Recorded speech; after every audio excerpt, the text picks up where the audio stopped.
بسم اللہ الرحمن الرحیم۔ اللہ کے نام سے شروع کرتا ہوں جو بڑا مہربان نہایت رحم کرنے والا ہے۔ السلام علیکم دوستوں، آج کی ویڈیو میں بات کریں گے حضرت اویس قرنی رضی اللہ تعالیٰ عنہ کے بارے میں۔ انہیں رضی اللہ تعالیٰ عنہ کہا جائے یا نہ کہا جائے، یہ ویڈیو کے اینڈ میں بات کریں گے۔ آپ جلیل القدر تابعین اور 40 پیشواؤں میں سے ہیں۔ حضور اکرم صلی اللہ علیہ وسلم فرمایا کرتے تھے، اویس احسان و مہربانی کے اعتبار سے بہترین تابعین میں سے ہیں، اور جس کی تعریف رسول اکرم صلی اللہ علیہ وسلم فرما دیں اس کی دوسرا کوئی کیا کر سکتا ہے۔ بعض اوقات جانب یمن رخ کر کے نبی کریم صلی اللہ علیہ وسلم فرمایا کرتے تھے کہ میں یمن کی جانب سے رحمت کی ہوا آتی ہوئی پاتا ہوں۔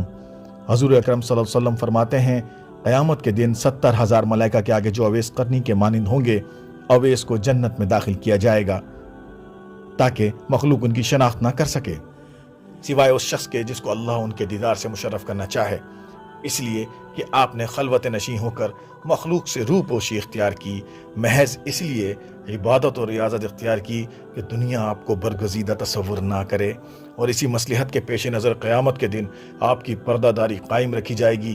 حضور اکرم صلی اللہ علیہ وسلم نے فرمایا، میری امت میں ایک ایسا شخص ہے جس کی شفاعت سے قبیلہ ربیعہ اور مضر کی بھیڑوں کے بالوں کے برابر گناہگاروں کو بخشا جائے گا۔ جب اصحابہ کرام نے پوچھا کہ وہ کون شخص ہے اور کہاں مقیم ہے، تو آپ صلی اللہ علیہ وسلم نے فرمایا، اللہ کا پاک بندہ ہے۔ پھر صحابہ کے اصرار کے بعد فرمایا کہ وہ اویس قرنی رحمۃ اللہ علیہ ہیں۔ جب صحابہ نے پوچھا کہ کیا وہ کبھی آپ کی خدمت میں حاضر ہوئے ہیں، تو آپ صلی اللہ علیہ وسلم نے فرمایا، کبھی نہیں، لیکن چشم ظاہری کے بجائے چشم باطنی سے اس کو میرے دیدار کی سعادت حاصل ہے، اور مجھ تک نہ پہنچنے کی 2 وجوہات ہیں۔ ایک، اول غلبہ حال، اور دوم تعظیم شریعت، کیونکہ اس کی والدہ مومنہ بھی ہیں اور ضعیف اور نابینا بھی، اور اویس یعنی کہ اونٹ شتربانی یعنی کہ اونٹ ہانکنے والا کے ذریعے ان کے معاش حاصل کرتا ہے، اور وہ اپنی بوڑھی ماں کی خدمت میں لگے رہتے ہیں۔ پھر جب صحابہ نے دریافت کیا کیا ہم ان سے ملاقات کا شرف حاصل کر سکتے ہیں، تو حضور اکرم صلی اللہ علیہ وسلم نے فرمایا، نہیں، البتہ عمر علی ان سے ملاقات ضرور کریں گے، اور ان کی شناخت یہ ہے کہ پورے جسم پر بال ہیں اور ہتھیلی کے بائیں پہلو پر 1 درہم کے برابر سفید رنگ کا داغ ہے، لیکن وہ برس کا داغ نہیں ہے۔ لہذا جب ان سے ملاقات ہو تو میرا سلام پہنچانے کے بعد میری امت کے لیے دعا کرنے کا پیغام بھی دینا۔ پھر جب صحابہ کرام نے عرض کیا کہ آپ کی پوشاک یعنی چادر کا حقدار کون ہے، تو فرمایا حضرت اویس قرنی رحمۃ اللہ علیہ۔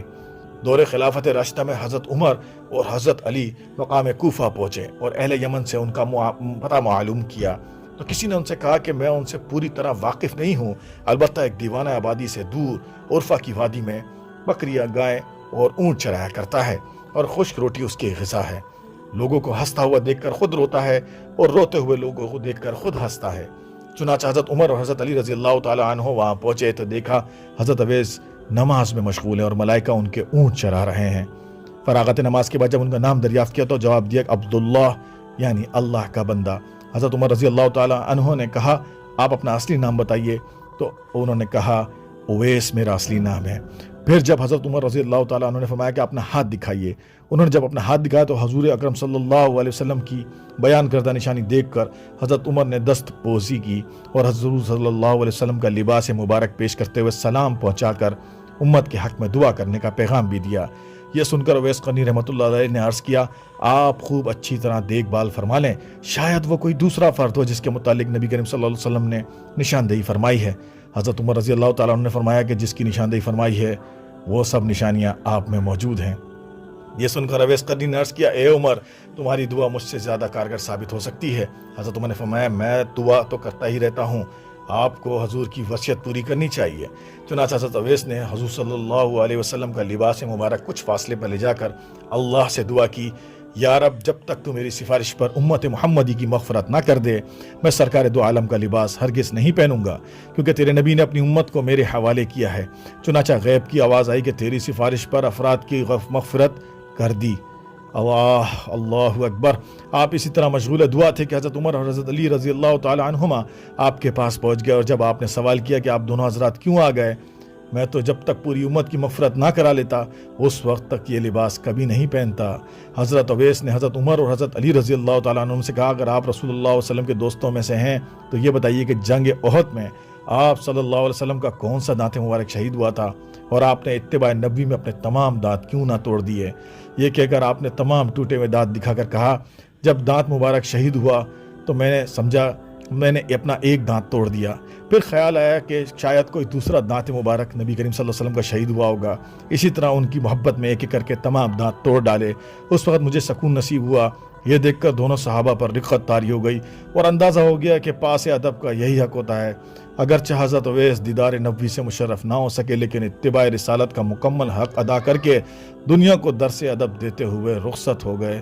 اللہ اکبر۔